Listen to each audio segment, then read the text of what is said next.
No desire and no intention to impose our form of government on anyone else.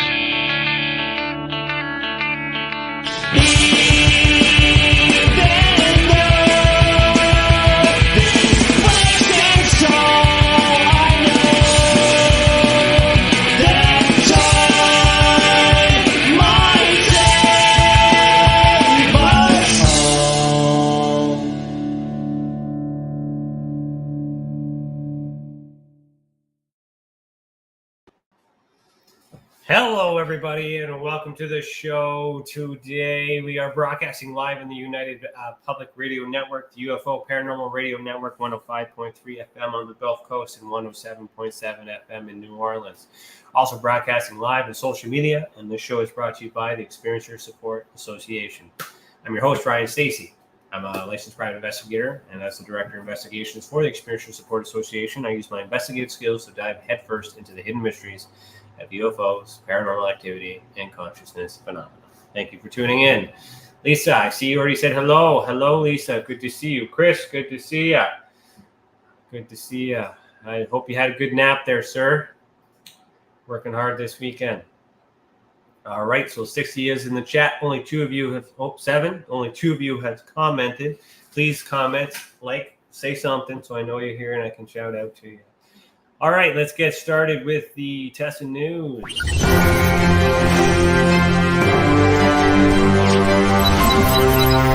Tessa News and updates. Okay, so there's not too much this week, pretty much more of the same. The newsletter is due. Chris did his parts, just need me to do my parts. Today is a civic holiday here in Canada. I don't know how many people, if there's any holiday anywhere else on this day outside of this country or province at least. But today is a holiday for us. So back to the normal grind tomorrow. The newsletter will go out shortly, hopefully this week, with a recap of everything that we've had so far. If you haven't subscribed yet, you can go to the website, experiencesupport.org, and just scroll all the way down to the bottom, or until you see the little pop-up that usually pops up there, pun intended. You can sign up for our newsletter. It is free. We do send a recap out every month in case you missed some stuff. It's growing. We're adding more things to that. Apart from that, I'm also working on a media kit for those that are interested in getting some sponsorship. Just that's in development. It's not finished yet, but it's almost done. And all that I have really left to do, besides cases, of course, is I need to complete my data sets for the UFO reports, which I rebranded to Escape from the North, or Encounters from the North, which I talked about last week. So 2022 and 2023 needs to be done, so I'm getting prepared to do that. I just need to have shuffling the deck right now. I need to have certain things in place in order to have the time to do that. I got,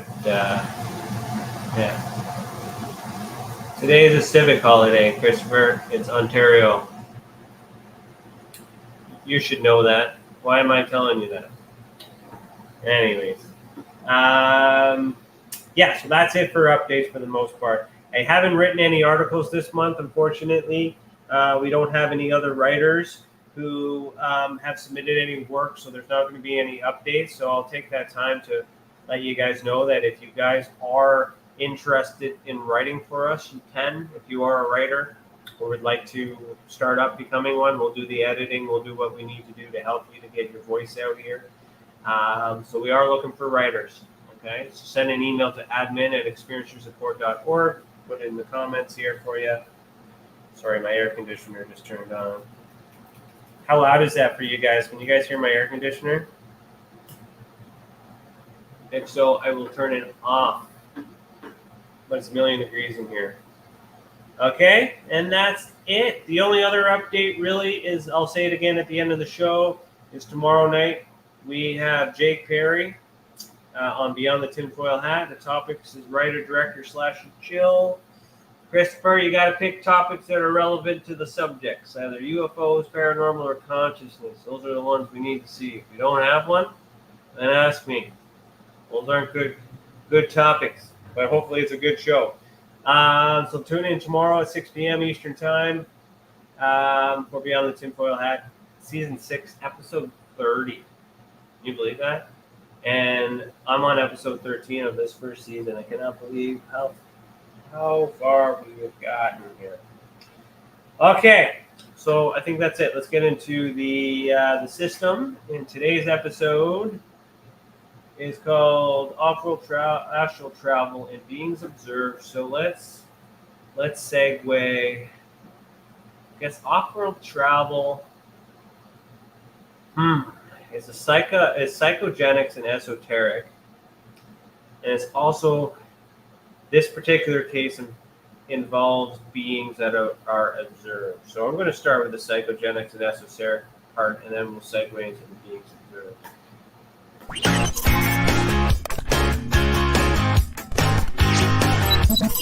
Psychogenics and esotericism.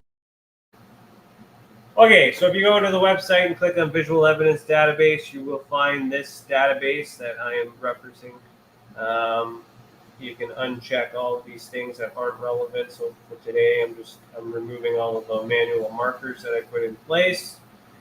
I have nothing but cases left, and I just have to find where this case is. If you guys have any questions, please comment. Let me know you're here, or just say hello. Oh, Chris, you can hear it? Okay, I'm going to turn off my... Oh, just turned off. I'm going to turn it off. Okay.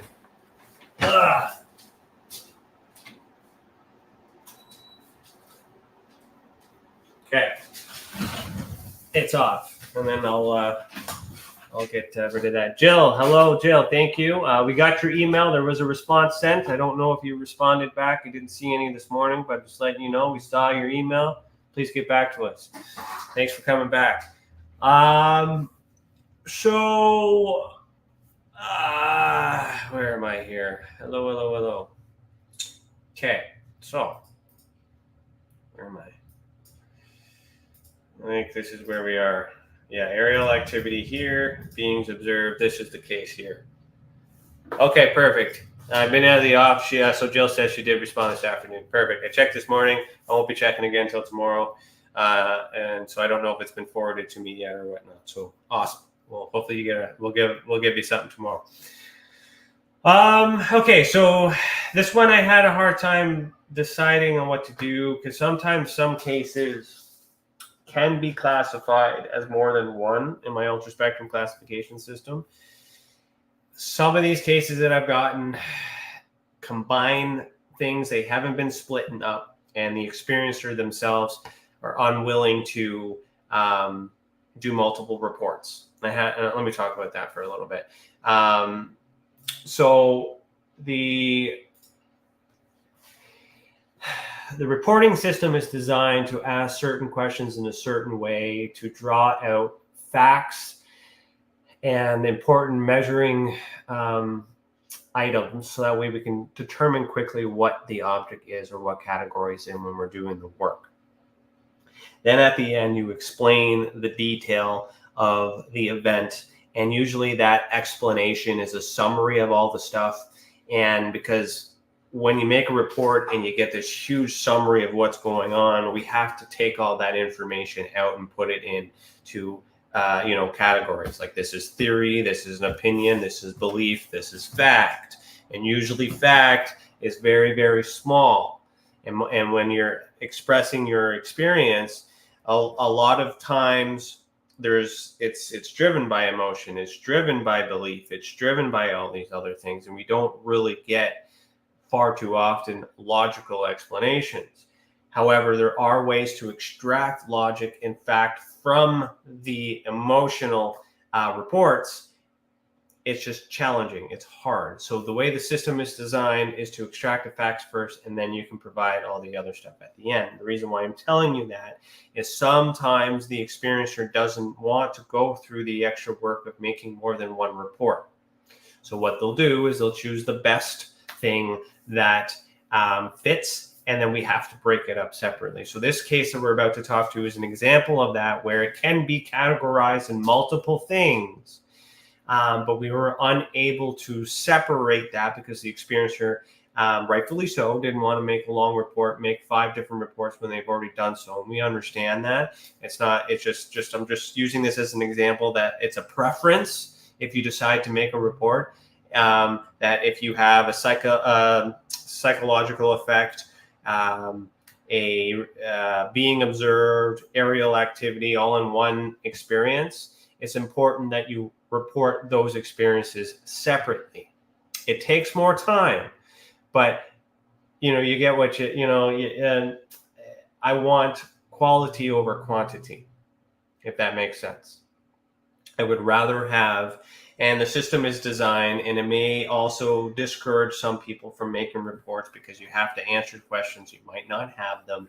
If you don't have them, just say you don't have them, and then we'll help you find it. It'll be a little bit easier for us to work with. But don't be afraid to make reports, because I need this information. Because if you don't give me the information that's asked in these reports, I can't do anything for you. Okay? It's very important that it's structured this way. All right. So this particular case, it has a combinations of categories, but we're going to break it down. I just want to kind of use that as an example. So I played the psychogenic video, even though that this is labeled beings observed. It's confusing because beings were observed, but that is the main element that's being focused in this particular case. The events have to do with astral travel.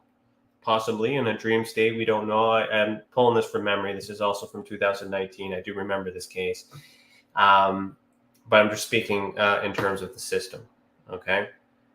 I see a like there. Nancy Thames, good to see you. Thank you for the like. Hello. How have you been? Please comment. All right. So I think I don't need to explain that anymore. So let's get into this guy here. You guys have any questions around that or feedback? You think I'm out to launch? You agree with me? Like, feedback is also important. I'm just talking head today. But please, any feedback, even if you think I don't want to speak for every experiencer. I'm just trying to explain that there are different types of humans and can't please them all. This was one of those cases where we were such a fabulous case in terms of like evidence. Well, not evidence, but descriptive and things that were seen. But sometimes it's unfortunate that the extra time isn't spent on doing that. And actually, in the future, what I would like to do, Chris, if you're listening, once we free you up, I'll be getting you to call experiencers and take these reports for them to make it a little bit easier for them. But right now, we don't have the time, and we certainly don't have the budget. But that is coming. Okay. And speaking of budget, don't forget to support the show by clicking on support disclosure on Patreon or going to patreon.com/eattheworld. I'll put that in here for you guys. Every little bit helps support the mission. And that's how we keep this program and other programs free for you, experiencers. That includes Experiencers Anonymous, which is this at the end of the month. We'll talk about that later. Okay. So this one, 2019, classified as beings observed, humanoid, bipedal. So I'm going to play the beings observed video.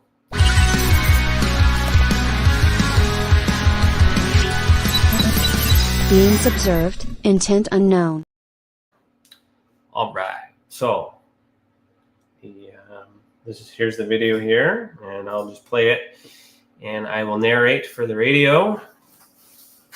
So we have this circular room with this triangle-shaped wall, I guess multiple triangles. And it says, on February 26, 2019 in Alliston, Ontario, Canada, an experiencer dreams, that's in quotes, of quotations, astral travel, end quote, to a facility unknown to her. Okay. And then the next slide. Same background, except I believe we add to this here.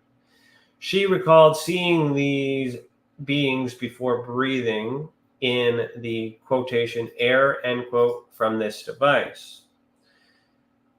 So I'm just going to pause it once the last dude is drawn. So we're going to leave that paused here so you guys can get an idea. So this device in her hand.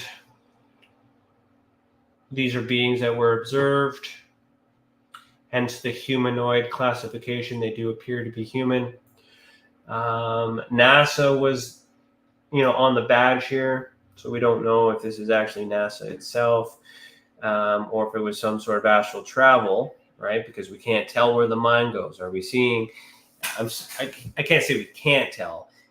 It's just it's difficult to determine that where the mind goes and what space and time and location it's going to, unless we can verify with other information. So if a base like this exists somewhere, I need somebody else who has witnessed something like that to come forward, and then we can compare and contrast. But for all we know right now, during this astral travel, this was visualized. Is this something? It could be. Is it nothing? We don't know. All we know is that this certain experiencer has had a dream of some sort, and it very well could just be a dream, but it might be reality. Let's continue here. So this is the witness drawing, and then we're seeing here. You could just draws the guys again. I think we're just going to ask if we've seen these people, right? Yeah, after inhaling the quoted air, the experiencer woke up at home in bed. So the assumption is, or the belief of this experience is that this is real, and they were seeing something, woke up in the middle of something, took this quote unquote air, which could have been gas of some sort, and passed out and woke up in their bed. So there's no evidence at this point to determine whether or not they mentally left their bed or physically left their bed. That can't be proven or disproven. So to shed some belief on the fact that the experience did take place, this is why it's labeled beings observed, because this is something we can focus on. Maybe these beings have been observed before. They look pretty normal for the most part. Okay, this is the skeptical sleuth. But I mean, this, let me go back here. Wearing this type of uniform, faces like this is common. Could be NASA, could be a dome of some sort. That's even here on Earth or on another planet. We don't know.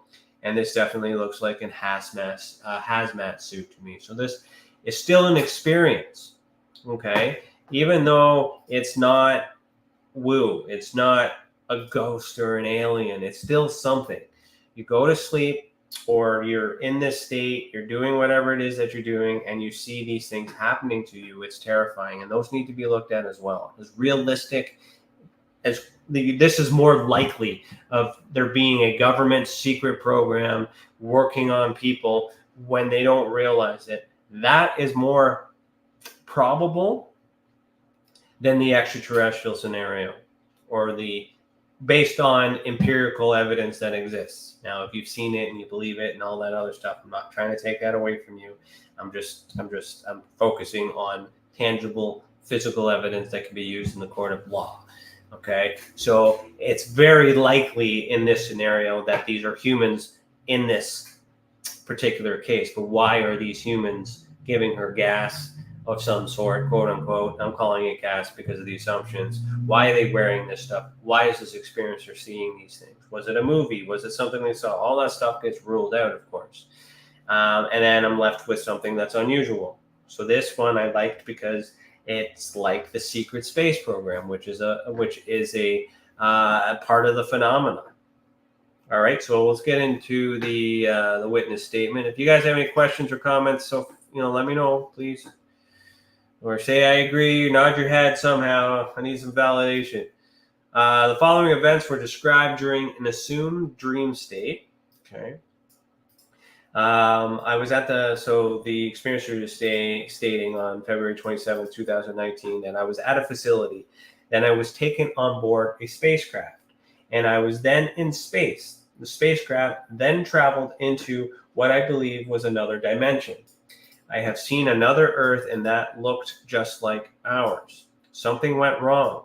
I was then brought back through a pod-like spacecraft that could only fit 2 individuals per pod. We were sent back to Earth through some form of interdimensional space travel. So this is the witness statement. Taking this into consideration, the next step is to do what's called a statement analysis. So Right off the bat, the witness says the following events were described during an assumed dream state. So that I know is my editor's note, but this coming forward is what the experiencer said. So I was at a facility, then I was taken on board a spacecraft. That is why I would ask for an aerial activity report, because I need a specific report about this spacecraft. But this experiencer did not do that for whatever reasons that they had at the time. And I was then in space. So we now have a location for that. Spacecraft then traveled into what I believe was another dimension. So there's belief here. This person believes it was another dimension. We don't know that, but it's a belief. It's possible, but how do we prove that? We can't prove that with the evidence that we have in this particular case, but that's also lends to the credibility that it's probably something that happened here on Earth, or at least in our space. That's likely. Can it still be another dimension? Of course it's possible. You guys see Deadpool yet? Deadpool 3 with Wolverine? Reset the timelines. That's a thing. But how do we know that?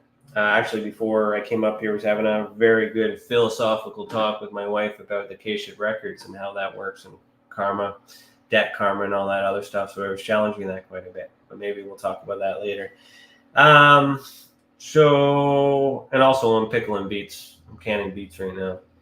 Cooking beets all day. Dropping beets all day. Pun intended. Anyways, so I have seen another Earth that looked just like ours. So if it looks like your Earth, it's possible that it is the same Earth. However, this experiencer believes that it's not. And we have to acknowledge that. Even though we can't prove it, we still need to be courteous to the experiencer's belief. So even if you're the experiencer of this case, and I'm talking this way about your case, please understand that I'm trying to talk about it in different perspectives. When we report back to you, we will cater to you as an individual, but we're looking at it on a whole. There are certain things that need to still remain challenged. Okay, so it was brought back through a pod-like spacecraft that could only fit 2 individuals per pod. We were sent back to Earth through some form of interdimensional space travel. So this was also an assumption that it was interdimensional. But what if it wasn't? Lisa says, seeing is believing. Yeah, and you know what? I'm biased to that because I haven't really seen any of these things in my reality, but I don't ignore the fact that it's possible. That's why I investigate. I believe that something's happening. I just don't, I have to point out, Jill Leonard, thank you for the like. I have to point out these things when I'm doing my investigative process to figure out what facts and evidence I need to conclude, or what's missing. What can we get? But these things very well could be real. And because I can't prove it, that doesn't mean it's not real to the experiencer. Okay.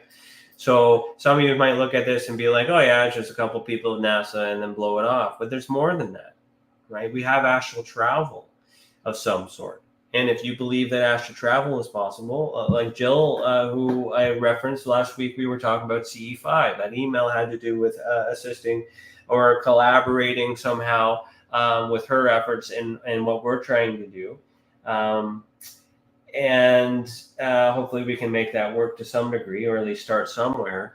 That CE5 movement, or HIC, depending on what you want to call it. I call it psychogenic activity, using your mind with the intention of having a reaction, is astral travel in a sense as well. So this phenomenon exists, but it's in our mind. We cannot measure that yet unless we're hooked up to a machine. And usually those machines are, government, right? So who can you trust? So there's a lot of things in here that we can't prove, but does that mean it doesn't exist? Skeptics are quick to dismiss what they can't prove. I am skeptical, but I'm not an idiot. It's possible. There's not enough evidence for me to say this didn't happen. Right. And so that's what makes this case very unique, and why it's on the website right now, because I'm hoping to find others that are like it to make this a little bit stronger. or maybe rule this one out, and then I have to take it off the website. That's not being something I wouldn't do. So now we have astral travel, the travel through space, interdimension. Doesn't matter what time it could be. It could be our time. It could be space time. It could be any time. Flat Earthers don't believe space exists, so there's even that, right? How do we know? The constant that's happening here is that this person was in some sort of meditative sleep state of some sort, whether it was intentional or unintentional, and they visualized this activity. Assuming that it's true, that is terrifying. If it was astral travel and she was observing something that happened in the past, present, or future, that's equally concerning. There's an ability there. Perhaps it's precognition or retrocognition, however you say that word. Looking forward, looking backwards. All those things are possible. But how do we treat the experiencer in the moment? Right? We need to validate. We need to let them know that we're going to look into it. And we don't have answers. And is this experiencer continuing to see things we don't know? What else this person can see? This person can see stuff in this moment, but I'm curious as to what else they can see. And of course, they make more. I encourage them to make more reports, and we keep track of that. So here's additional notes here. Okay. While in the facility, the witness was wearing a yellow suit. So these are my notes. Okay, so for the language. Other individuals were seen in the range of 100 to 150 who all looked younger than 30 years old. Okay, so that's about 100 and 150 feet away. The witness mentioned that there were about 20 people wearing blue suits. So that would be this blue suit here. The facility was dome-shaped and metallic gray. So we saw an example of that in here. This is the interior. We do know that these structures exist here on Earth. Like dome structure on Earth. I can even say that. We've seen a lot of visuals. The technology exists for us to make things like this. So if we can make it here on Earth, we definitely could make it on the moon. If you can land on the moon. Flat Earthers don't believe that the moon is solid. It's plasma based, and that's possible too. If you guys believe the moon landing actually happened, well then, or if you don't, for those of you who, ask yourself, is the moon actually a solid object? So that's a whole different can of worms all there. But, these are likely things of happening, which means this event may have happened. And it's terrifying. A young black, or the mind is pulling things that are normal from a movie that they've seen or experiences that they have. That's possible too, but you got to prove that it's not.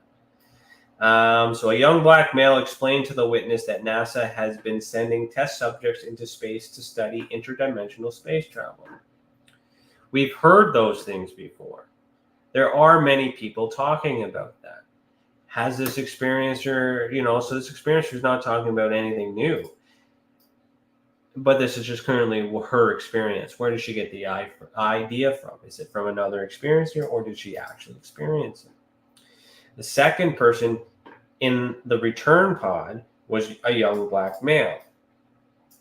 This male mentioned to the witness that returning wasn't as easy and that it hurt. There was a red flashing light in the pod prior to the pod traveling fast. Extreme pressure on the face was felt. The pressure was also felt on the body. So there is some, assuming that this is true, this is the experience that was described.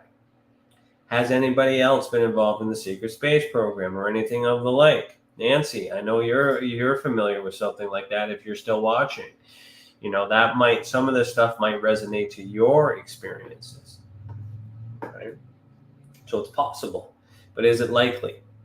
That's where you got to get to when you conclude on these things. All this is known science, some of it, well, not all of it, but most of it, can be reproduced here on Earth.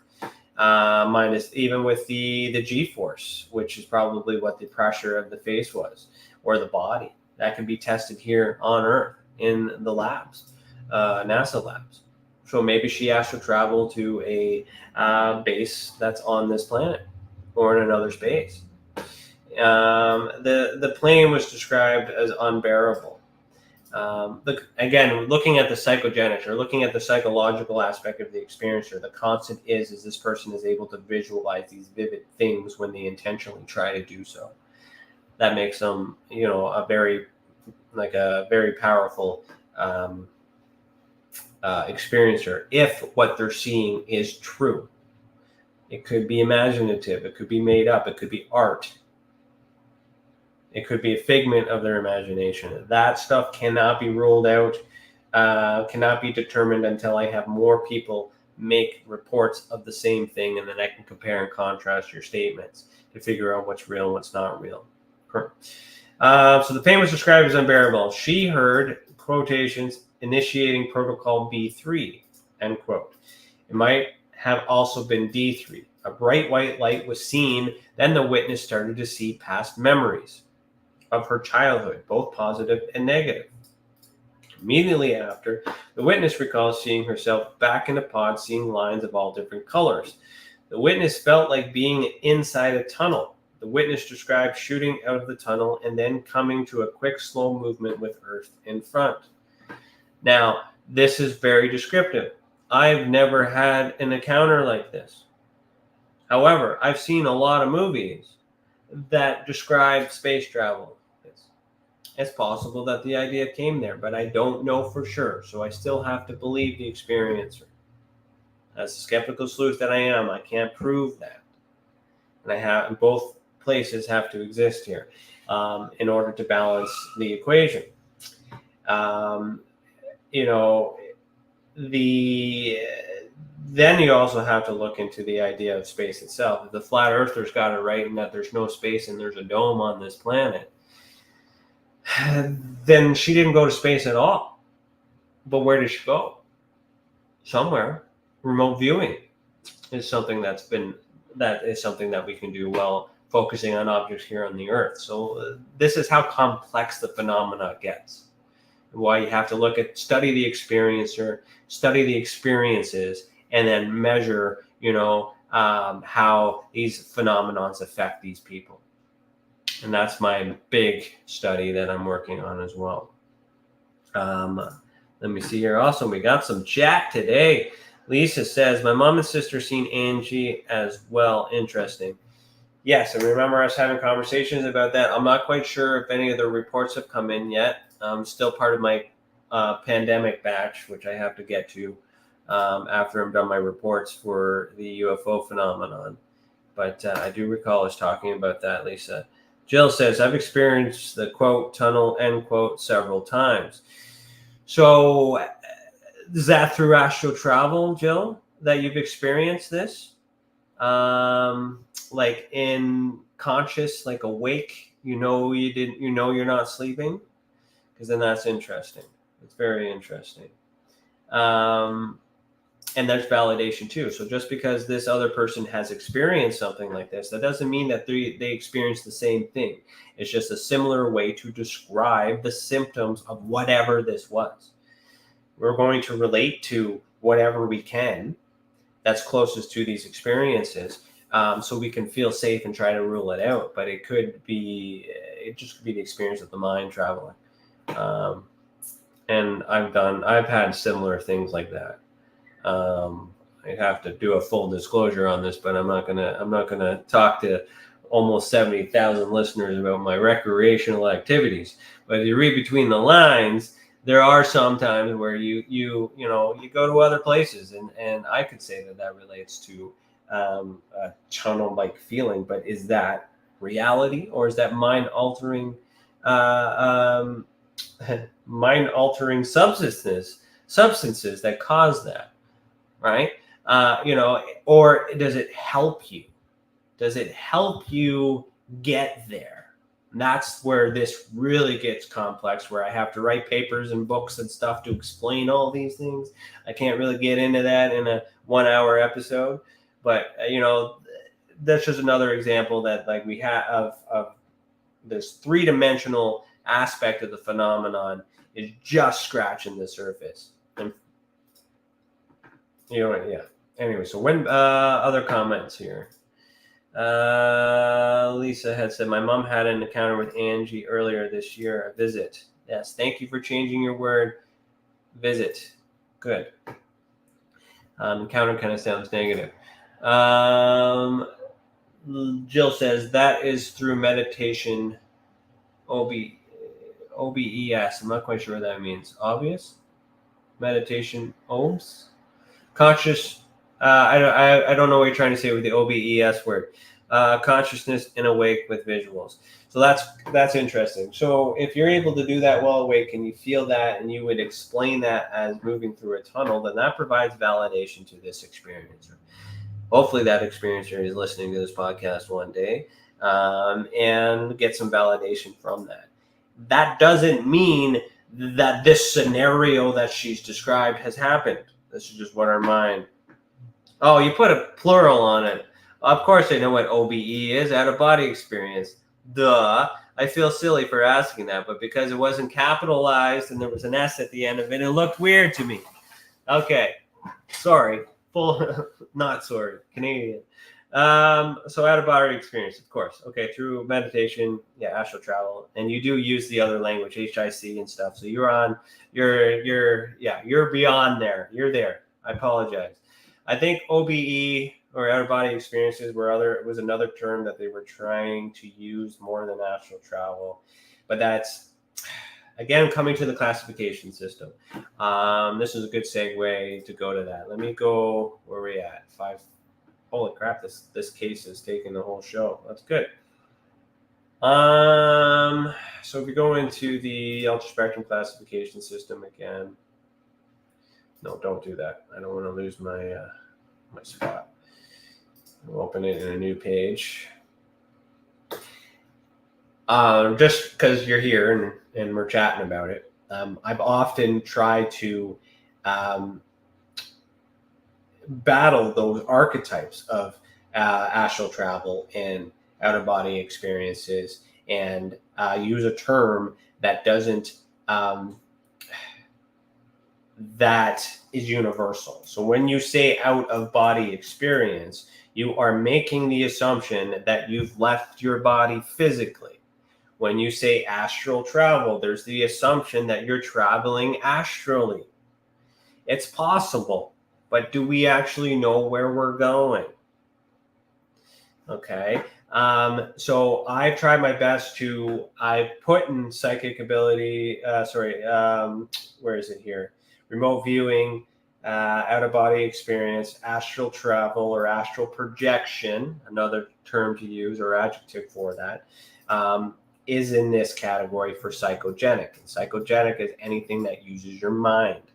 Is it an external effect? So when you use your mind, did you see something externally? So a CE5 could be an external effect psychogenically if you are able, and that would be intentional because you're getting together to do these things. That would be your main category because you used your mind, you asked for something, and there was a direct, immediate result. Internal effect would be an example of astral travel because it's if you believe it happened inside of you, in your mind. But it also could be an external effect. So that's why I have hybrid. You've used your mind, you know you're projecting elsewhere, you're spying on your neighbors. You know, some people, hey, why not? You got a superpower, use it, right? Spying on your neighbors. And then, but you know it's happening inside your head. So therefore it's hybrid. And that is the way that, you know, we can remove some of these labels and focus on the fact that there's something about you that has the ability to get to this space, which I call the ultraspectrum, which is also known as the ether, which was on the periodical table a long time ago, but they took it up. Look that up. So that's where I sit with these terms, but I don't want to stop the experiencer from using the terms that they believe it to be, because that helps me understand their belief. They believe in this stuff. They believe in mediumship. And what is mediumship? Well, that could be drawing from the ether, drawing from consciousness. It could be all of these things. But we all need to agree that this activity has to do with the mind. And the mind is what needs to be studied, because then that will give credibility in whether or not the person actually did any of these things or has the ability to do these things. We as human beings do have this ability, But are we awakened? Are we asleep? There's so many complex things that we need to look at. But those are judgments. And I can't make those judgments without investigating some of these things. And again, I'm going to have to write books on this to explain this in great detail, to prove why I know this and how I come to these conclusions. But I'm just trying to give an overall thing. And again, if this is your experience, I'm just using this as an example because it's in front of me right now. I do appreciate your experience, and I'm not saying it didn't happen. It's an example of how complex this is. So that's where we're at with that. Jimmy, good to see you. Thanks for tuning in. I also see a like from you. Thank you. And Dana Kapitov, thank you for the like as well. He says, would your neighbors, colleges, friends treat you different if you were chosen to be the one to release the info that UFOs, the crashes in MIB, and all of it are real? Okay, well, we just did a segue here. Would my neighbors, college friends treat you different if you were chosen to be the one to release the info that UFOs? Okay, so their opinion of me doesn't matter, for one. But would they change? That's up to them. That's really who am I to tell them how they're going to feel? So likely they're going to change in some way, whether they're for it or against it. So a change is proven or is given. The likelihood of me giving the information to release on UFOs, like I'm giving information, I've been given lots of information. I'm sitting on thousands and thousands of documents. I just don't have the manpower or woman power, the help to assist me in trying to do this the way that needs to be done for a criminal investigation, which is how I approach this phenomenon, because I'm an investigator. I'm trying to figure out who, not what, who is responsible. Is the government connected to it? Then good, I can focus on the government and get somebody arrested. I can do that here on Earth. I can't arrest a being that's from thousands of years away or light years and all this stuff, wherever they may be. But if I can figure out where they are, then maybe I can send the police out that way. But then that's a lot of heat. That's a lot of attention. There's a lot of things. There's things when you do, like in the PI world, there's a lot of questions that I could ask people, but I got to be careful that I don't tip them off that I'm being suspicious or that I'm looking for something. And in the astral world, or the ether, the ultra spectrum, there's like a heat score. So you can imagine, being a being of light in a realm of darkness. So when you use a seance or we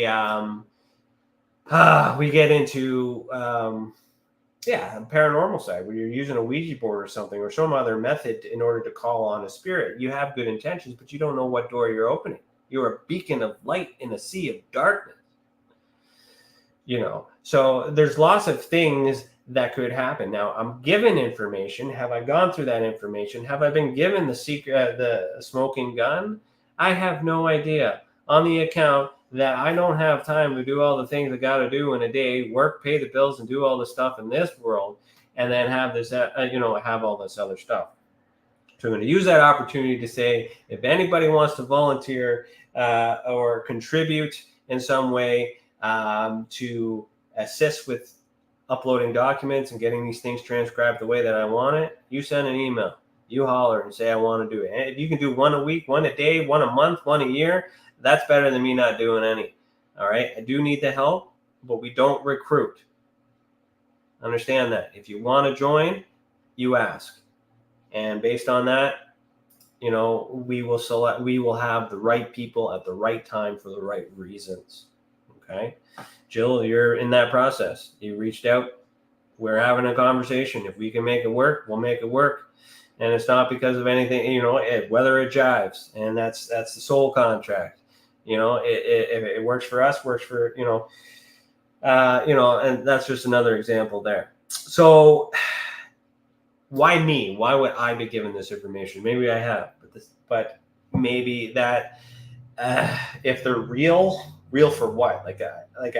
that's a really complex thing, because there's lots of documents that I've looked at that heavily suggest the possibility, but it doesn't confirm. And when you get, and that's why this visual evidence database is very important, to measure all of these things, because we can see patterns. But here's the thing, is I have to ask the government for, okay, look at my time here. I'll answer your question, but I want to finish this case before I finish up here. You got to look at the government here. And this is a good question, by the way. It threw me off track, but I'm trying to answer it for you. The government has the information. We as the public have the right to ask for said information, but that information is reviewed before it's released. So if I get anything that is a smoking gun, they want it to be released, and they will give it to whoever needs to do it, because they choose to have that released. We just have to ask for it. So we need more people asking for the information. But in real time, I know that there's a team of people in Canada that are looking for the information, and I ask for the information as well. And I get parts of the puzzle that are different than the pieces of the puzzles that they were given when they asked for the same thing, because we all know the event happened. As an example, we all asked for information about the Chinese spy balloon that got shot down and crossed over Michigan through the borders and whatnot. Everybody asked, but I was the one that got the document that identified what it was. They all asked and they all got their documents, but they didn't get it. Why did I get something different? Well, maybe the person that looked after their request didn't know where to look. Maybe the person that processed it, that was working that day, decided not to give that information. Or maybe the journalist that was asking for it was being a bit of a pain. I can remember I'm on radio, and the person decided not to give him anything. And they gave it to me because I was nicer. Or I got someone else who found it, or that information came on later on. So there's a whole bunch of different reasons why we're getting it. But the constant is it has to go through a person that gets reviewed by the person, other people, and then it gets sent to you after the decision. So I'm not going to get anything they don't already know, that they don't already want to make public. But my voice versus a journalist's voice. A journalist can get it in front of a lot of eyes, but they have a spin on it where they want to make it negative. They need to make it negative, because if it bleeds, it leads.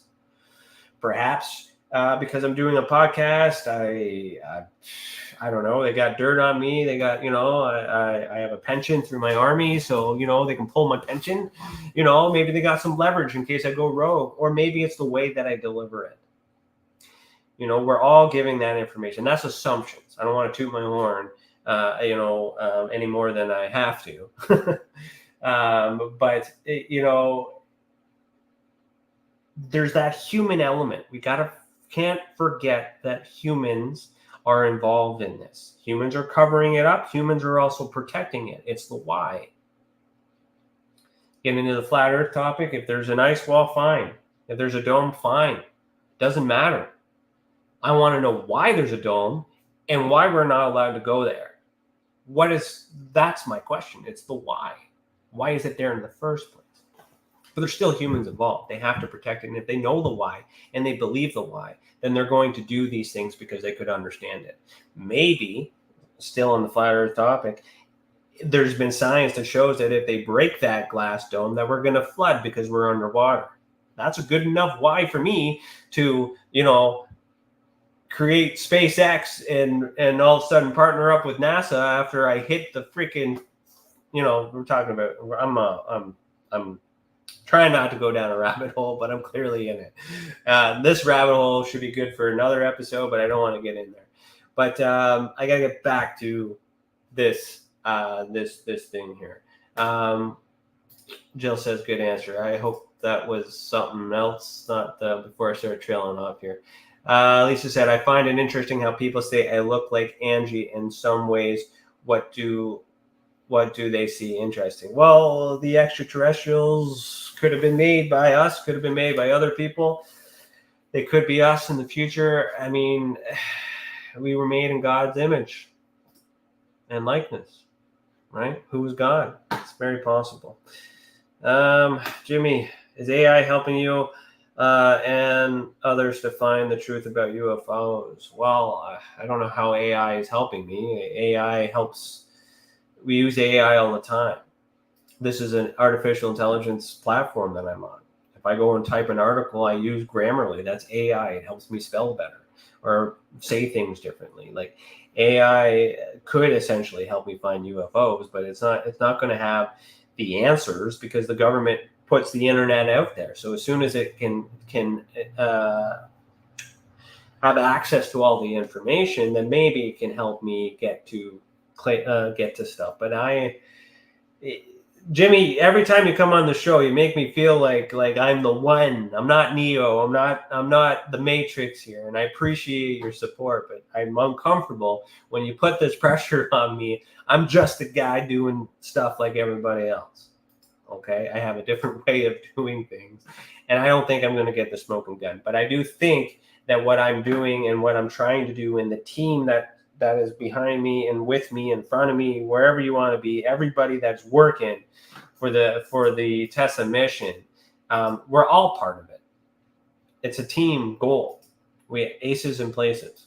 Okay, I'm a master of a lot of things. I'm a jack of all trades. I know how to do a lot of things, but I'm a master of like absolutely nothing other than building cases for court. We'll say that. All right. Let's get back into it because we got 5 minutes here, and I want to finish this case here. So now we have. So here's the original drawings.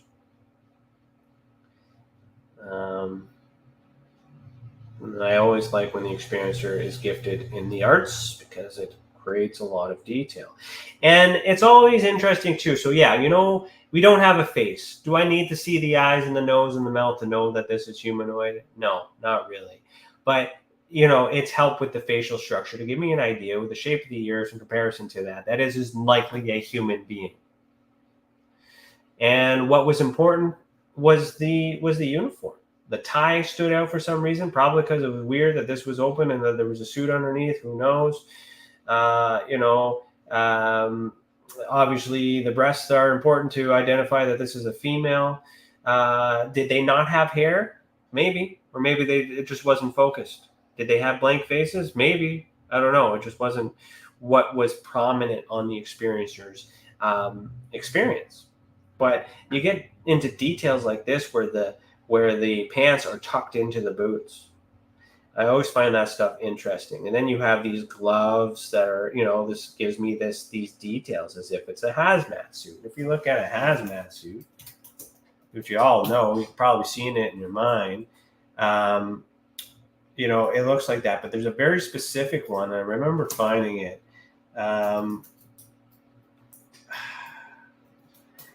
It looked identical. I wonder if not identical. Yeah, this is it. This image here I used in my research to show a very quick similarity between what this witness drew. I hadn't seen a hazmat with this type of, this isn't common. In terms, when you type in hazmat, right, you get all these other visuals. So this is a very specific type of hazmat suit that's used for a very specific job. It's called a flash suit. Okay. So when you get interesting things like that, that's what kind of makes you go, And obviously we've seen a gas mask like this that comes from the dentist's office and all those other things. So where are we at? 3 minutes here. So let me use the last little bit to go through the specs here, and then I'll wrap this one up. Ultra spectrum. Experiencer report. Already in survey. Investigating reports what they wanted. ID is number 3, female. Blood type is unknown. Eye color is brown. Age at the event was 26. Only one witness because it's in the mind. Okay. And that doesn't make it weak. It's just we have to understand this is a mental experience. Right? And by mental, I mean psychogenic. Please don't cancel me. Everyone's sorry. I'm worried when there's so many people listening, and I just don't want to offend anybody, but I'm trying to also be me here. So it was a positive feeling. So that's good. Maybe because they thought it was a dream. Who knows? No injuries. That's also good. Event date of 2019-26, report date. So this is gold. The report date was 1 day after the event. So this information is fresh in the experiencer's mind. If you can remember to make your report after it happened, that would be ideal. But 9 times out of 10, we're going to find a gap in time. And there's many reasons for that. Many reasons for that. And the more time it takes in between the time the event happens and the time you make a report, evidence is lost and contaminated. I'm going over time. I think I got like 4 minutes of like grace period here, but I'm going to take it. Time of event, 4:30 in the morning. It lasted 240 minutes. So that's about 5 hours or something like that. Night ongoing. Seen 3 beings. So objects in this case are beings. 3 beings were observed. Previously reported third party wasn't involved. Analogical evidence. So we just have the drawings. Beings observed, humanoid, type 1, and the archetype is agents. So this is, could be the unidentified experience, mental experience. This is the first time we're seeing that in the show. Uninvited level 2 evidence is type A. And that's where we're at with that. So there we are. Okay. So time flies. Yes, Lisa, it does fly. We'll be sending you a picture with my next report next month. Awesome. Thank you, Lisa. Keep putting that in there. I'm not sure if I'm going to be able to do annual reports for this ultra spectrum report because I have 4 years to go back and study because of the pandemic. So if I have enough cases, then maybe I'll do a small series, but I might just do this one big internal, big startup, call it the pandemic version or edition, and just get a big case study of the cases that I have up to date. And then just do an annual update as we move forward. I don't know what I'm going to do, but I apologize for those that are behind on cases. Chris says, amazing show. Thank you, sir. I felt good about this one. It's a little bit better than what I've done in the past, but that's because of you guys. You guys showed up. You guys asked some questions. You guys turned me down on the deep end, and I got a little woo-woo there. But if that's what you want, then show up. Ask your questions, Jimmy, at the beginning of the show, not at the end of the show, because you have great questions, and they bring me down these rabbit holes, and I love it. All right? And there's so much more that I want to talk about, but I only want to talk about what you want to talk about. So please comment, share. Even if you watch this on the replay, tell me what is up. I'm here for you, not for me. All right? So make a report, all that stuff. Join the Patreon. Remember, podcast tomorrow night, 6 p.m. Eastern time with Danny Whitson, comedian, magician, and sometimes Chris when he needs to fill in. So thank you all for tuning in for this episode of The Skeptical Sleuth. We are broadcasting live in the United Public Radio Network, the UFO Paranormal Network, 105.3 FM on the Gulf Coast, 107.7 FM in New Orleans. We're also broadcasting live on social media, and this show is brought to you by the Experiencer Support Association. Got some comments here. We enjoy hearing from you. Thank you, Jimmy. Great. Thank you, Lisa. Thank you, everybody. But I got to go. Okay, remember, one lie is enough to question all truths. Okay, that's why I do this. Thanks for watching. Keep your eyes in the sky. And as always, heed the world. Peace. See you next week. If you want to really, really find out about Ryan, ask him about all his work and UFOs in Ontario. Ryan is one of Canada's leading new UFO investigators. He conducts and oversees UFO investigations on a constant basis. He's compiled a tremendous amount of data regarding UFOs in Canada. I have used his research extensively. He's much more than a one-dimensional character. He's an authority on UFOs and investigating them, Meg. Wow!